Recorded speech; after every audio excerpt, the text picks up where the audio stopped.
እባካችሁን የምታውቁ ሰዎች እንደው በእግዚአብሔር ስም ይዣችኋለሁ። እባካችሁ ብትነግሩኝ ደስ ይለኛል።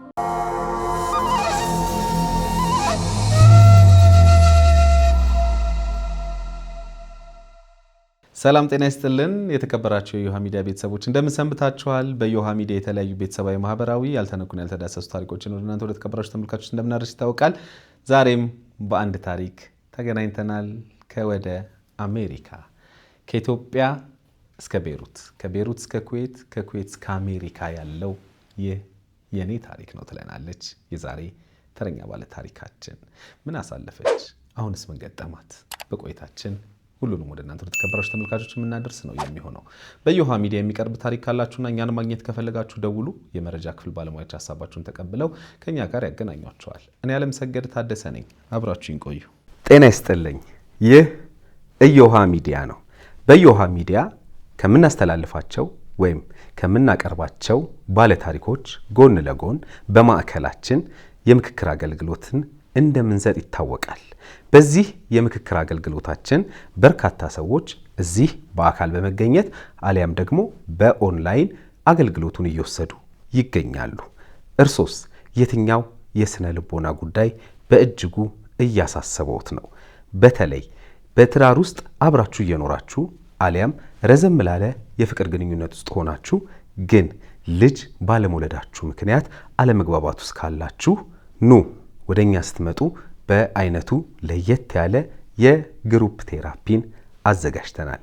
በዚህ ጉዳይ ብቻ አይደለም። በትዳር ውስጥ እያላችሁ ወይም ደግሞ በማህበራዊ ህይወታችሁ ላይ በከፍተኛ ደረጃ የምትበሳጩ ሰዎች ካላችሁ አሁንም ወደ ማዕከላችን በመምጣት በአይነቱ የተለየውን የግሩፕ ቴራፒ መቀላቀልና ከዚህ የግሩፕ ቴራፒ ብዙ ነገሮችን ማግኘት እንደምትችሉ ልነግራችሁ ፈልጋለሁ። በልጆች አስተዳደግ ላይ እንደዚሁም ደግሞ በትዳር ውስጥ ስለሚከሰቱ በደሎችም በልዩ ሁኔታ ይህ ስልጠና ይቃኛል። ስለዚህ በትዳር ግንኙነታችሁ ላይ በከፍተኛ ደረጃ በደል እየደረሰባችሁ ያላችሁ ወንዶችም ሴቶችም ልትደውሉልን ትችላላችሁ። በ0928 444 222 ላይ ደውሉና አሁንኑ ተመዝገቡ። እዮሃ ሚዲያ።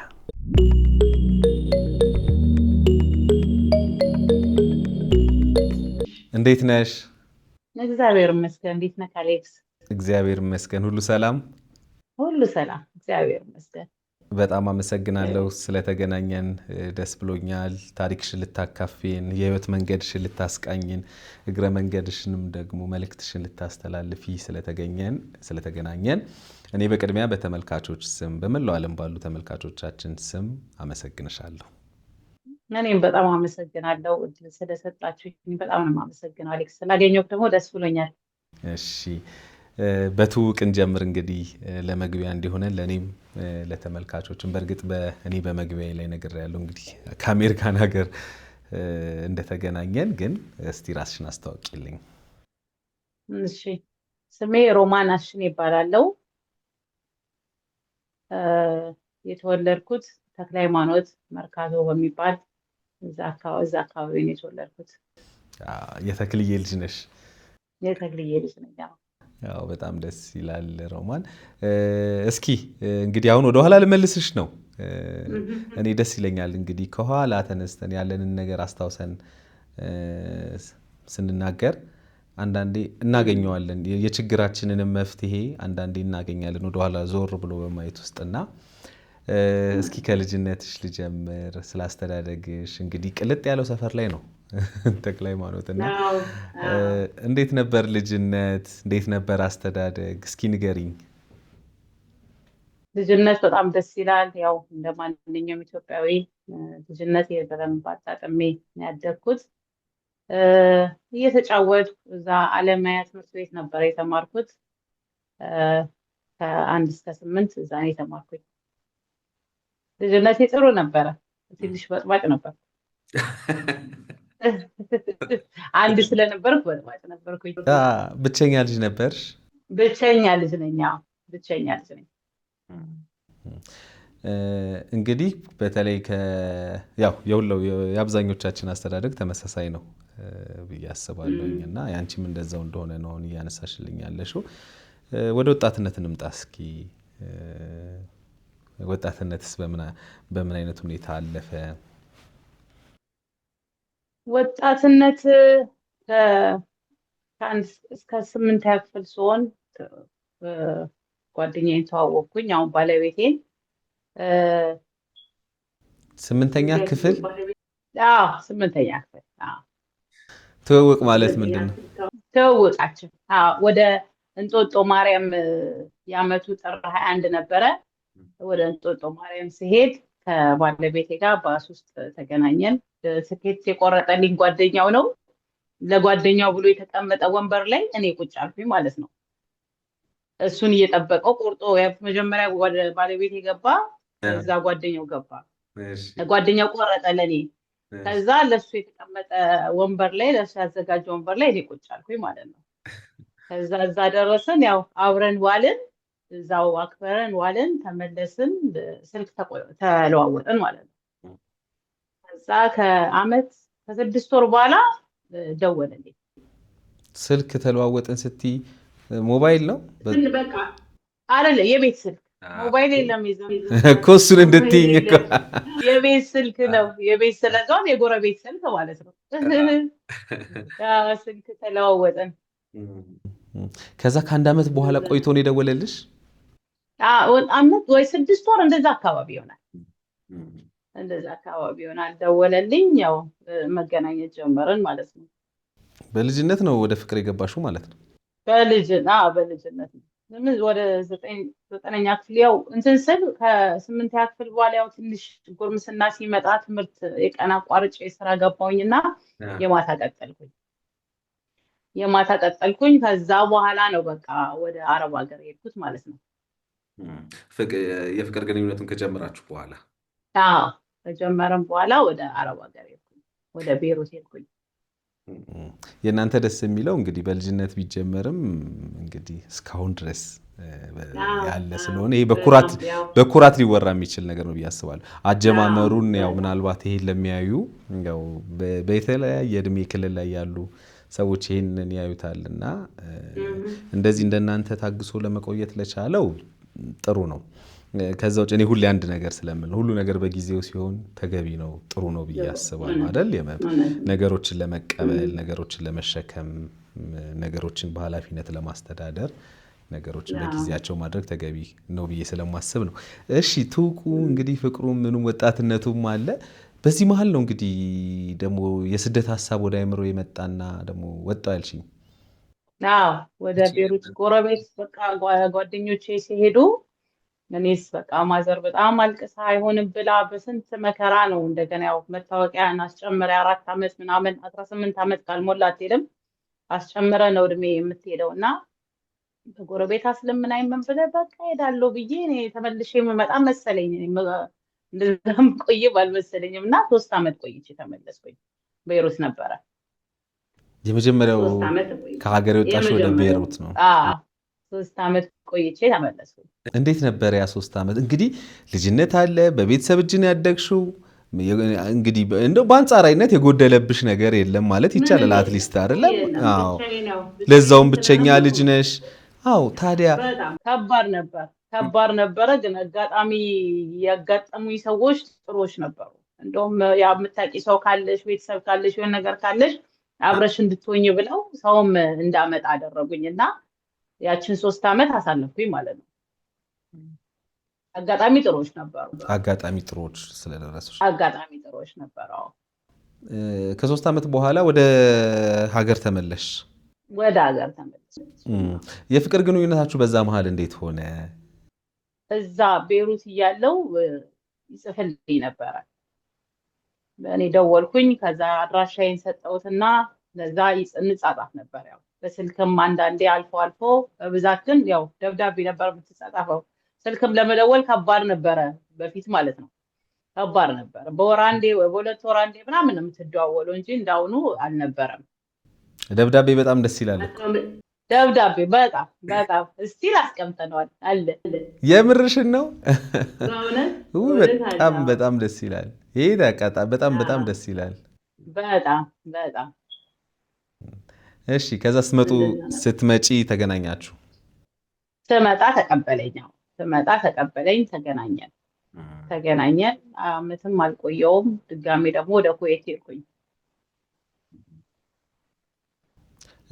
ማለት ተነጋግራችሁ ነው ወይንስ?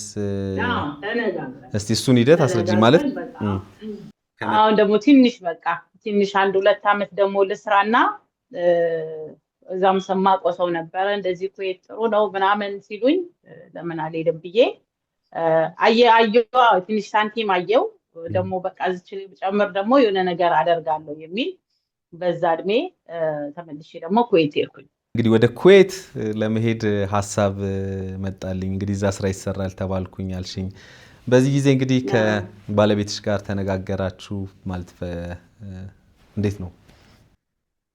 ያው ተነጋገርና ያው ትንሽ ሰርቼ እመለሳለሁ እናቴም አሳምኛት 2 አመት ብቻ ብዬ ቆይቼ ሄድኩኝ ማለት ነው።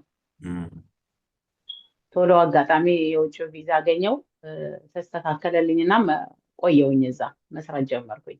ኩዌት ማለት ነው? ኩዌት። እሺ ከዛስ?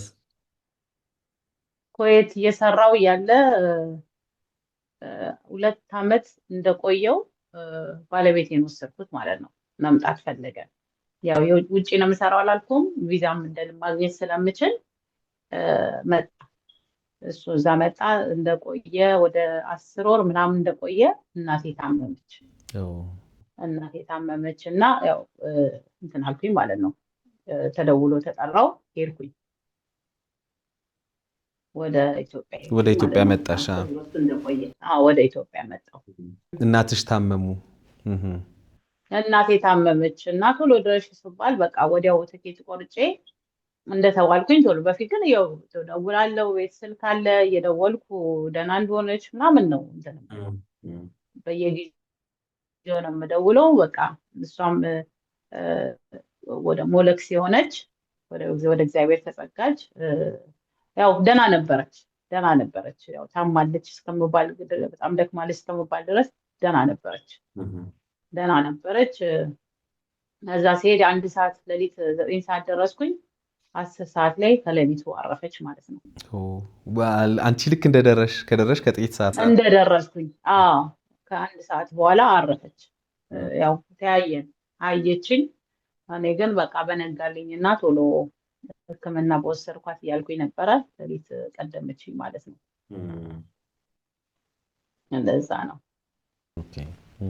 ከዛ ምን ተፈጠረ? ከዛ ተመለሽ ወደ ሀገር ወይስ እዚህ ቆየሽ?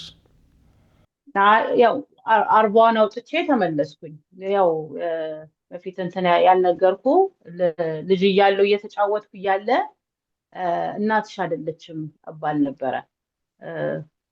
እስከ 10 አመት ምናምን አላውቅም።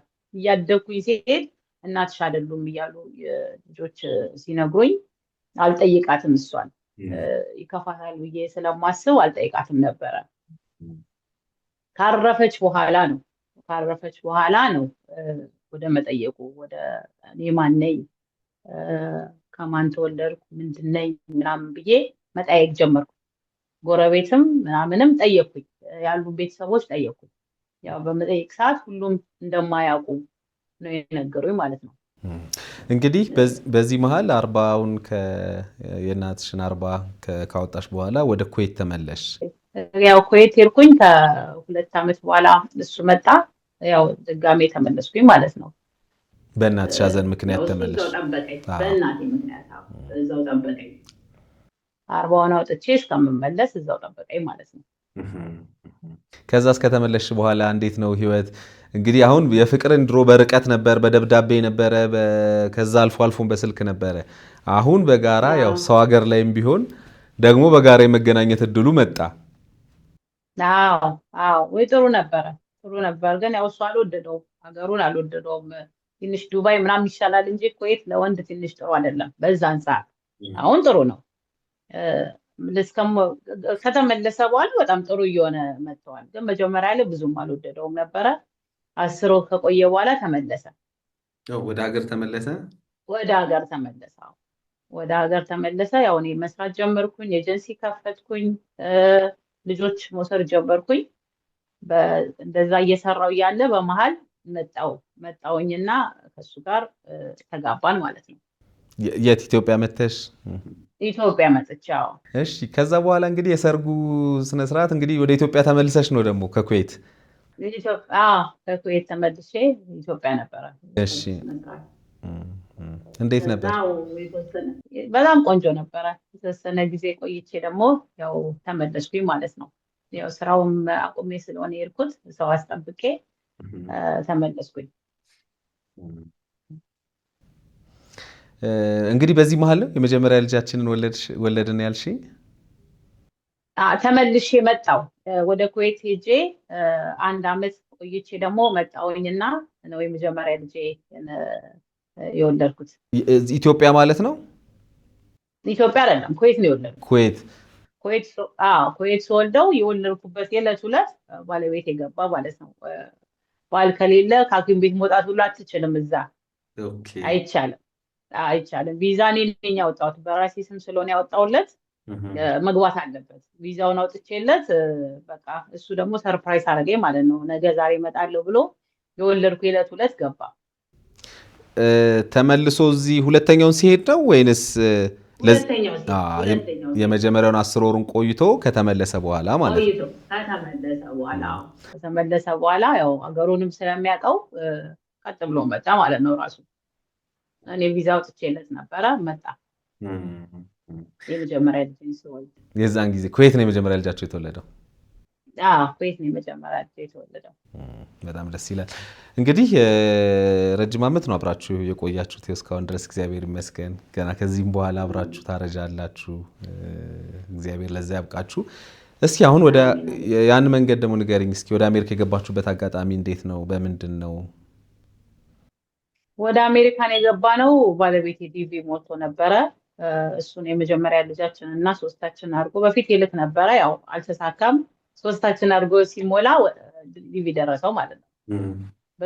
በሱ አማካኝነት ነው የመጣ ነው ወደ አሜሪካ። ምን ያህል ጊዜ ሆናችሁ አሜሪካ ከገባችሁ? 9 ዓመት። 9 ዓመት ሆናችሁ? 9 ዓመት ሆነ። በጣም ደስ ይላል። አጠቃላይ አሁን ምን ያህል ልጆች ነው ያፈራችሁት? 3 ልጆች። 3 ልጆች አሏችሁ? 3 ልጆች። አዎ። የመጀመሪያ ልጄ ሚካኤል ክብሮም ይባላል፣ 12 ዓመቱ ነው። ሁለተኛዋ ልጄ ጽዮን ክብሮም 9 ዓመቷ፣ ትንሿ 5 ዓመቷ ነው። ሀበን ትባላለች፣ ሀበን ክብሮም። ስለዚህ ከመጀመሪያ ልጃችሁ ውጭ ያሉት 2ቱ አሜሪካን ሀገር ነው የተወለዱት? 2ቱ አሜሪካን ነው የተወለዱት። በጣም ጥሩ።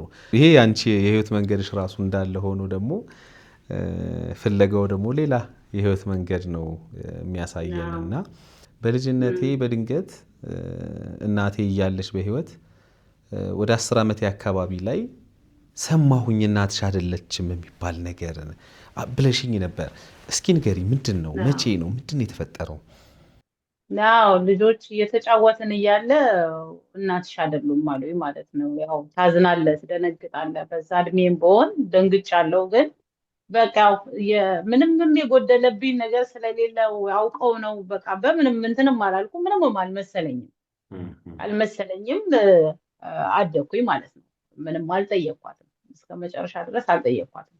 ማቁላ አይመስላትም እናቴ እንዳልሆነች እንዳወኩኝ ማቁላ አይመስላትም። ግን በገባ በወጣ ቁጥር ምን ሰምታ ይሆን ብላ በቃ ፊቷ ላይ ታውቃለህ። ምንድነው የሆነሽው ነገር አለ፣ ሰው ያለሽ ነገር አለ ምናምን ትለኛለች። እኔ ምንም አልሰማሁም እላታለሁ። እንድታውቅ አልፈልግም ነበረ። በጣም ነበረ የምትሳቀው፣ በጣም ነበረ የምትሳሳልኝ የነበረ። ከዚህ በፊትም ልጆች አሳድጋ ጥለዋት ስለሄዱ ቤተሰቦቻቸውን ፈልገው እንደዛ ስለሆነ እሱን ታሪክ ሰምቻለሁ። በቃ በፍጹም እያደግኩ ሲሄድ በፍጹም ልጠይቃት አልቻልኩኝም። ምንም አልጠየኳትም። ስትሰሚ ግን እንደው ምንም ነገር እንትን ፊል አላደረግሽም? አሚን ያስደነግጣል። ልጅ ነኝ አሌክስ። 10 ዓመትሽ ላይ ነው የመጀመሪያውን የሰማሽ? ልጅ ስለነበርኩ ምንም አልመሰለኝም። ደግሞ ጎረቤት አይደለ? ጎረቤት አይደለ? በቃ በደንብ አድርጋ ነው በቃ በደንብ ነው እንደፈለኩኝ ነው ያደግኩት እና ምንም የጎደለብኝ ነገር የለም። እንዲህ ስለሌለኝ ነው እንደዚህ ስለሌለኝ ነው የምለው ነገር የለም። እንደዛ የማስብበትም ነገር አልነበረም። ጥሩ እንግዲህ ዞሮ ያቺ ቀይ መብራት ምልክቷ የነበረችው በዚህ እድሜሽን ቢሆን ያው ልክ ነሽ እንዳልሽው በዛ እድሜ ላይ ማንም ሰው ማንም ሕፃን መዝለሉን መወረቁን መጫወቱን የሚያስብበት ጊዜ ነው ብዬ አስባለሁኝና ከዛ በኋላ ግን መቼም ካደግሽ በኋላ በተለይ ደግሞ እንግዲህ 20ዎቹ ላይ እንኳን ከገባሽ በኋላ እንደው ይሄ ጥያቄ አልተከተለሽም? ወደ አእምሮሽ አልመጣም? አልተከተለሽም? አንዳንዴ ረፍት ይነሳል ብዬ አስባለሁ። አዎ ምንም በቃ ምንም እንትን አይደለም አሌክስ። ቶታሊ አውጥተሽዋል ከአእምሮሽ በዛን ሰዓት? አዎ አልፈልግም ነበር። ሌላ ወላጅ የሚባል ነገር ማሰብም አልፈልግም ነበር። ለራሴም ማሰብ አልፈልግም፣ እንኳን መፈለግ አልፈልግም ነበር። በቃ በጣም ነበር የምወዳት፣ በጣም ነበር የምትንከባከበኝ ነበር፣ በጣም ነበር የምታሳዝነው። ትክክል። በቃ ማለት አሁን በቃ ስሜትሽን ተረዳሁት። በቃ ማለት ሌላ ወላጅ አልፈልግም ትልቅ ቃል ነው። በቃ ማለት ያን አምኖ መቀበል። እሺ ታዲያ ሌላ ወላጅ ማትፈልጊ ከሆነ በዚህ አይነት ሁኔታ ካደግሽ መቼ ነው ታዲያ ወላጅ የፈለግሽው? ካረፈች በኋላ ከቆየው በኋላ ወደ 2 ዓመት 3 ዓመት 2 ዓመት ሲሆናት መጠያየቅ ጀመርኩኝ። ያው ኩዌት ሆኜ ማለት ነው። መጠየቅ ጀመርኩኝ። ጎረቤትም ምንም እየጠየቅኩኝ ነበር ያለሁት። እዛ የተገኘሁት 5ኛ ፖሊስ ጣቢያ ነው። በልጅ የ2 ወር ህፃን ትንሽ ነበር ሻሉኝ። የ2 ወር ልጅ ነኝ። 5ኛ ፖሊስ ጣቢያ ነው። ልጅ ጎረቤት አለች። ልጅ ማዘር ስለምትፈልግ ህፃን ልጅ እንደዚህ ልጅ አለ ፖሊስ ጣቢያ ብሎ ሲሏት እዛ ሄዳ ነው ተቀብላ ያመጣችኝ ማሳደገችኝ ማለት ነው። ማን ይሄን ያለሽ? ጎረቤት። እሷ ደግሞ ሄዳ ልጅ አለ ብላ የነገረቻት እንትን ሞታለች፣ አርፋለች። የነገረቻት ማለት ነው። አዎ ይሄን ያነሳሁት ለምንድን ነው? ይሄን ጥያቄ ያነሳሁት ለምንድን ነው? አንዳንዴ ሰዎች ያው ብዙ መረጃ ትክክለኛ መረጃ ሳይኖራቸው እንደዚህ አይነት ሐሳብን እንደቀላል ያነሱና ምናልባት አሁን እኔ ጥርጣሬም ስላለኝ ነው። ጥርጣሬ ምንድነው ካልሽኝ እንዴ የእውነት ወላጅሽ ቢሆኑስ የሚልም ኢቭን ጥርጣሬ አለኝ እንደው ምክንያቱም አናውቅማ አይደለ? አሁን ባልሽ መሰረት ያቺ ሴትዮ አለችሽ፣ ከዛ ጎረቤት የተባሉት ሴትዮ ልጅ እዚህ ያለ ፖሊስ ጣቢያ ብለው ለእናትሽ ነገሯት አሁን ነፍሳቸውን ይማር አይደለ? ይሄን ሂደት ነው ነገርሽ። ከዛ እሳቸው አመጡኝ ነው። ይሄን እንግዲህ መቼ ነው የሰማሽው? አሁን ነው የሰማሽው? አዎ ዛሬ ወደ 8 ዓመት እኮ። አዎ 10 ዓመት ግን አለች ጎረቤት ዘመድም አለች። እሷም እኔ 4 ነበርኩኝ ስትመጪ፣ ያው እሷ እንትን አለች ትንሽዬ ልጅ ነበራት፣ የ2 ወር ነው የ3 ወር ነበርና እሱን ነው የምታኪው እና ፖሊስ ጣቢያ ልጅ አለ ተብሎ ሄደው ሊያመጡሽ ሲሉ እኔም አውቃለሁ አለች። ቤተሰብ ናት። እኔም ሰምቻለሁ። እንደዛ ነው ሄዳ ያመጣችኝ ማለት ነው። ከዛ ሄዳ ራሱ ስታመጣኝ በሰዓቱ የጎረቤት ልጅ አለ የአሳደገኝ አባቴ የክርስትና ልጁ ነው። እሱም አብሯት ሄዷል ከእናቴ ጋር ማለት ነው። ልታመጣኝ ሲሄድ እሱም አብሯት አለ። ሌላም ሴት ደግሞ ሌላም ልጅ 2 ልጆች ነው ተብሎ አንዱ ወንዱን ደግሞ ሌላ ጎረቤት ነው ያመጣችው ማለት ነው። ልጁ ነው 2 ልጆች ነበረን እዛ በሰዓቱ 2 ነበረን እዛ 5ኛ ፖሊስ ጣቢያ። 2 ማለት እንዴት ነው? ወንድምና እህት ሆናችሁ? እኔ እንጃ አላውቅም ማለት 2 እንደነበረን አሁን ቅርብ ጊዜ ነው የሰማሁት። ልጁን የነገረኝ እሱም ያው አስምላኝ እሷ ናት ያሳደገችው። ማዘር ነው ጎረቤት ልጅ ነው ግን እሷ ናት ያሳደገችው። አብረን ነው እንትን ያለው እና በቃ አስምላኛለች ምንም ነገር እንዳትናገር ብላ አስምላኛለች ብሎኛል። አሁን እስቲ እንደዚህ የምታስታውስ ከሆነ የእሱም እናት አረፈችና እስቲ እሷም የተናገረችው ነገር ካለ ምናምን ብዬ ስጠይቀው እና 5ኛ ፖሊስ ጣቢያ ስትሄድና እንደዚህ ቼክ አድርገልኝ ስለው በቃ እኔ እንደዚህ ነው እንዳትናገር ብላ ስላለችኝ ነው እስከዛሬም ያልነገርኩሽ። እና በሰዓቱ እኔም ነበርኩኝ ሄዳ ስታመጣሽ ከዛ 5ኛ ፖሊስ ጣቢያ እኔም ነበርኩ አለ። እሱ ምንድን ነው? እሱ ትንሽ ልጅ ነው ትልቅ ነው? ያኔ የዴታ ትልቅ ነው ምልህ ረሳሁት አለ። ትልቅ ነው። እሱ ከተጣለው ውስጥ ነው ወይንስ?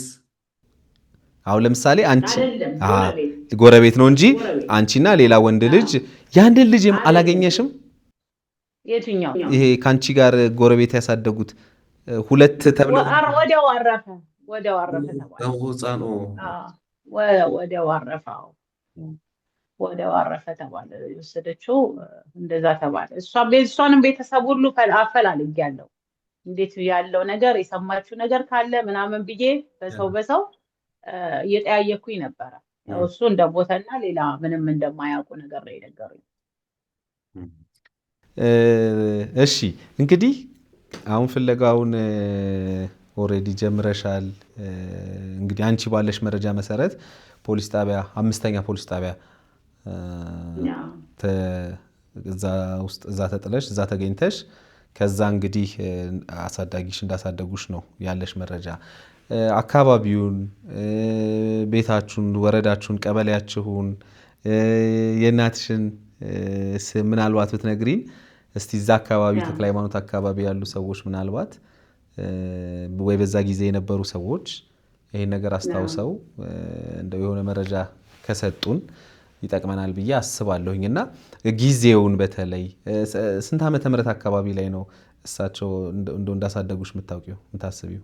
78 79 አካባቢ እንደዛ ነገር ነው። 78 79 ወደዛ አካባቢ ነው። የእናቴ ስም ወይዘሮ አጸደ ጥበቡ ትባላለች። ከሞለከሰች በኋላ እሞይ አጸደ ጥበቡ ነው ተብላ ነበረ። ወረዳ 3 ቀበሌ 42 ሰፈሬ ማለት ነው። አሁን ልደታ ክፍለ ከተማ ይባላል። እኔ ያው በፊት ስለወጣው እንደዛው በድሮ ነው የምጠራው። አሁን ልደታ ክፍለ ከተማ ነው። እዛው ቀበሌው አካባቢ የድሮ ቀበሌ አካባቢ ሸዋር ይባላል። ሻወር ሰፈር ይባላል። ወረዳ 3 ቀበሌ 42። የእናቴ ስም ወይዘሮ አጸደ ጥበቡ ትባላለች። አባቴ አሽሬ ጣሰው ይባላል። ስለዚህ ምናልባት እዛ አካባቢ ያሉ ሰዎች እዛ አካባቢ ያላችሁ ተመልካቾች እኝን እናት እማሆይ አጸደ ናቸው አይደል? እማሆይ አጸደ ጥበቡ የእሳቸው ጎረቤት የነበራችሁ ምናልባት ይህን ታሪክ በደንብ የምታውቁ እንግዲህ መረጃ ካላችሁ ምናልባት እስከዛሬ ፍለጋው አልተካሄደም ነበር። አሁን ላይ ግን ከብዙ ነገሮች አንጻር ምናልባት ወደ በኋላ ታነሳቸዋለች። ከዛ አንጻር እንግዲህ ፍለጋ ላይ ናት ያለችው እናቷንና የምታውቁት መረጃ ካለ ምናልባት ልትደውሉልን ትችላላችሁ ለማለት ፈልጋለሁኝ። አንተ ጋርም ልኬ ነበረ በፊት ከአሜሪካን ሳልመጣ ልኬ ነበረ፣ በሌላ ስልክ ነበረና ልኬ ነበር። እንደውም ስመጣ ሁሉ እሱ እንደውም ከቻንስ ካገኘው ኢንተርቪው ለማድረግ ስልኬ ተበላሸ፣ ውሃ ውስጥ ገባና እንትን አለብኝ። ኢቢኤስ ሞክሬ ነበር ያለችን ቻንስ 2 ወር ተመልሼ መጥቼ ነበረ ወደ ኢትዮጵያ። አሁን የዛሬ 2 ዓመት መጥቼ ነበረ። እዛ ከመሄዳችን በፊት መጀመሪያ ወደ አስመራ ሄድን። እዛው 1 ወር ቆየን። ወደ ኢትዮጵያ መጣን ማለት ነው። ኢትዮጵያ ስመጣ በቃ የኢትዮጵያ ባለቤቴ ክብሮም መንግስታዊ ይባላል። የሱ ቤተሰቦች ሙሉ ናቸው። ልጆቼ ደስ ብሏቸው ነው የመጡት። ወደ ሀገር ስመጣ ግን የኔ ቤተሰብ የለም አሉ በዙሪያ ያለ፣ ግን የልጆች ይጠይቋል። የታለ እናትሽ፣ የታለ አባትሽ፣ የታለ ወንድምሽ ይላሉ ማለት ነው። ቤተሰብ ብለን ስንት ነው አለ፣ ግን በቃ ማንነት እንደሚያስጨንቃት ይጠይቋል። ልጆች ይጠይቃሉ፣ የታሉ ያንቺ ቤተሰቦች ይለዋል። መነሻውም ይሄ ነው። የመፈለጊያ መነሻሽም እኮ አንዱ በጣም ብለሽ ነበር። በእርግጥ ከዚህ በፊት ተገናኝተን ነበረ እያወራሽኝ ነበር እና ለመፈለጊ ምክንያት የሆነው የልጆቼም ጥያቄ ማንን የእናታችን ቤተሰቦች ቤተሰቦች የታሉ አሉም አትልም፣ ሞቱም አትልም። ምን ብለህ ነው ያሳደገችኝ ወይ ምናምን ብትልም ሊገባቸው አይችሉም፣ ልጆቹ ሊገባቸው አይችሉም። እና በጣም ከባድ ነው። እዛ ግን ልጅ ይዛኝ ተገኝቼ ስገኝ አብራኝ ያስረከበችኝ እናት ነበረች አሌክስ። እዛ ፖሊስ ጣቢያ ቀጥታ ከፖሊሶች አይደለም የወሰደችኝ እናት ነበረች። እና እኔ የሆነች ሴት ጠብቂ ብላኝ የምትለው የተባለው ማለት ነው። ጠብቂ ብላኝ ነው ጥላብኝ ሄደችው። እና እኔ ማሳደግ ስላልቻልኩኝ ነው እዚህ ፖሊስ ጣቢያ አምጥቼ የሰጠዋት ብላ እዛ ማዘር ተረክባኝ ስትወስደኝ ሴትየዋ ተከትላ እዛ ሰፈር ድረስ እንግዲህ ከፖሊስ ጣቢያ ሰፈር ድረስ መታለች። አይቷለች ቤቱን። እኔ ጎላ ሰፈሬ ማሳደግ ስላልቻልኩ ነው። እኔ ደግሞ አሁን ትንሽ ጥያቄ ሆነብኝ። እሷ ለምን ተከትላ መጣች? ምንም ካልሆነች ለምን ተከትላ ትመጣለች? ሴትየዋ ለምን ተከትላ ታያለች? አንተ ምንም ማንኛውም ሰው የማታውቀው ሰው ከሆነ የት ነው የምታርፈው? ማን የሚወስዳት የሚለው ነገር እኮ ቤተሰብ ሲሆን ነው። ሄዳ ልታይ ለምን ሄድቻለች? እሱ ነው ትንሽ ጥያቄ ሆነብኝ። ከዛ በኋላ ስለሳቸው መረጃ የለሽም? ምንም መረጃ የለኝም። እሱንም ያው በኋላ እንደዛ የሰማሁት ማለት ነው። እንግዲህ እንደዚህ አይነት ጥያቄዎች ሲመጡ እንደው ምናልባት ይሄ የአንቺ ታሪክ ለሌሎችም ትምህርት ይሆናል ብዬ አስባለሁ። እንደዚህ አይነት ጥያቄዎች አይምሯችን ላይ ካሉ ክሊር ማድረግ የምንችልበት አንድና አንድ መንገድ ያው ባለቤቱን በመጠየቅ ነው። አይ ነው በጣም አንደርስታንድ አደርጋለሁ ማለት ወላጅ እንዳይከፋው እንደዛ እንደ እናት ከእናትም በላይ ሆነው ያሳደጉሽ እማሆይ እንዳይከፋቸው ያደረግሽው ነገር አንቺ ትክክል ነው። አለመጠየቅሽ፣ ለሳቸው አእምሮ መጠንቀቅሽ በጣም ተገቢና ትክክለኛ ነገር ነው። ግን እሳቸው አሁን ይህን ነገር የሚያውቁት ከሆነ ከነበረ እውነታውን ከሳቸው መረዳት የበለጠ ጥሩ ነበር ብዬ አስባለሁኝ። እሳቸው በህይወት ባሉ ጊዜ አትሊስት ምንም ልትዳጋል በዛ እድሜ እንደዚህ ልጅ እያልኩኝ በቃ ኬል ያገባ ለምን አታገቢም ለምን አትወልጅም በቃ የሆነ ነገር እንዲኖረኝ በጣም ነበረ። በዛ በልጅነቴ እንደዛ ነበረ የምትለው። ለምን አታገቢም ለምን ከምትሄጂ ለምን አግብተሽ ለምን ወልደሽ እኔ አላሳድግልሽም ትለኝ ነበር በዛ እድሜ ማለት ነው እንጂ ሌላ ምንም የምትነግረኝ ነገር አልነበረም። አዎ እንግዲህ እግዚአብሔር ከረዳን እንግዲህ መረጃዎችን ብናገኝ በጣም ደስ ይለኛል። እኔ የሀገር ውስጥ አሁን ለምሳሌ የሀገር ውስጥ ጉዲፈቻን አበረታታለሁ። በሀገር ውስጥ ሰዎች ወላጅ የሌላቸውን ህፃናቶችን ሲያሳድጉ በጣም ደስ ይለኛል። እኔ ወደ ውጭ ሀገር ሄደው ከሚያድጉ በማያውቁት ባህል፣ በማያውቁት ቋንቋ፣ በማያውቁት እምነት፣ በማያውቁት ነገር ውስጥ ልጆች ከሚያድጉ ኢትዮጵያውያን እዚሁ በሀገር ውስጥ ጉዲፈቻ አሉ። በጣም ብዙ ኃላፊነትን እየተወጡ ያሉ ወላጆች አሉ በነገራችን ላይ እና በዛ ሂደት ውስጥ እውነታውን እያሳወቁ የሚናገሩ አሉ። እውነታውን ሳይነግሩ ደግሞ ቆይ ገና ነው ጊዜ ብሎ የሚጠብቁም አሉ እና ለሁሉም እንደው ቆም ብሎ አስቦ ነገሮችን ምክንያቱም አንዲት እናትም እንደዚህ አይነት ነገር ነግራኛለች። እሷ እንደውም ያለችኝ እኔ ነኝ ይሄው ስቲል ነው ያሳደግኳት ግን እስካሁን አልነገርኳትም። ታውቃለች ግን ማን እንዳላት ቤተሰቦቿን ታውቃለች? አዎ ታውቃለች። እና ለዛም ሰው ከባድ እኮ ነው ያ ነው አሁን እሷ ይኸውልሽ የእሷ ጭንቀት ይሄ እኮ ነው። አሁን የእሷ ጭንቀት እሷ እኔን ነው እናት ብላ የተቀበለችው ነው የእሷ ሀሳብ ገባሽ? እኔን ነው እናት ብላ የተቀበለችው። ስለዚህ እኔን እናት ብላ ተቀብላ አሁን ሌላ ነው እናትሽ ስላት ለእሷም እንዳይከብዳት እንዳትረበሽብኝ የሚል ነገር ነው እና እነዚህ ነገሮችን እንዴት ነው ማድረግ ያለብን? በተለይ ደግሞ እርሊ ስቴጅ ላይ ማወቅ ባለባቸው ጊዜ ላይ ማሳወቅ የሚቻልበት መንገድ ካለ ዌል ስትሮንግ ሲሆኑ በስነ ልቦናም በምንም ጠንካራ በሚሆኑበት ጊዜ እስከሆነ ማሳወቅ ያለብን መቼ ነው የሚለውን ይሄን እርግጥ ያለ ሀሳብ ይፈልጋል በራሱም። እና እንግዲህ ወላጆች ግን ሰዎች ልጅን የሚያሳድጉም ልጆችም ግን እዚህ ላይ ግንዛቤ ይኖራቸዋል ብዬ አስባለሁኝ። ስለዚህ እስኪ እዛ አካባቢ እንግዲህ አብረውሽ ላደጉ ለሰፈርሽ ልጆች ለቤተሰቦቻቸው በተለይ መልእክት ማስተላለፍ ትችላለሽ? ናው እንደው የነገረቻችሁ ነገር ካለ እንደው ብትነግሩኝ በቃ እሷ አርፋለች ወይ አትናገሩም ብላ ሊሆን ይችላል።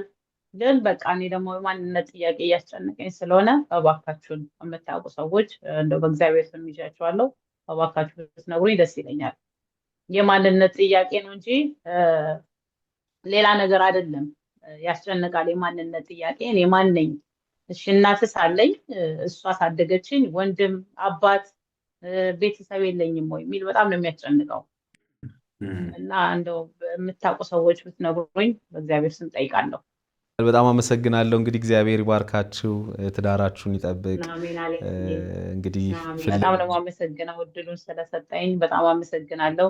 እግዚአብሔር ያክብርልኝ።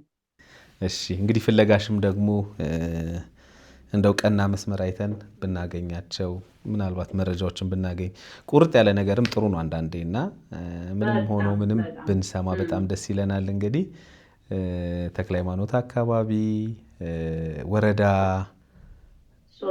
3 42 ቀበሌ ሻወር ሰፈር አሁን ልደታ ክፍለ ከተማ ነው የሚባለው። ሻወር ሰፈር አካባቢ እንግዲህ ያላችሁ ይህን ታሪክ የምታውቁ ሰዎች ምናልባት መረጃን ልትሰጡን ትችላላችሁ፣ ልትደውሉልን ትችላላችሁ። በጣም አመሰግንሻለሁ። እግዚአብሔር ያክብርልኝ። መልካም ጊዜ ይሆንልሽ። እኔም በጣም ነው የማመሰግነው አሌክስዬ፣ እድሉ ስለሰጠኝ በጣም አመሰግናለሁ። ቴንኪው አሌክስ። እሺ። እንግዲህ የተከበራችሁ ተመልካቾቻችን የባለ ታሪካችን ታሪክ ይህን ነው የሚመስለው። እንግዲህ ተክለ ሃይማኖትና አካባቢው ላይ ያላችሁ ምናልባት ይህን ታሪክ የምታቆሙ ሰዎች ደግሞ መረጃ ልትሰጡን ትችላላችሁ። ይህ አድራሻችን። ባለ ታሪካችንን በጣም አመሰግናለሁ ለነበረን ቆይታ።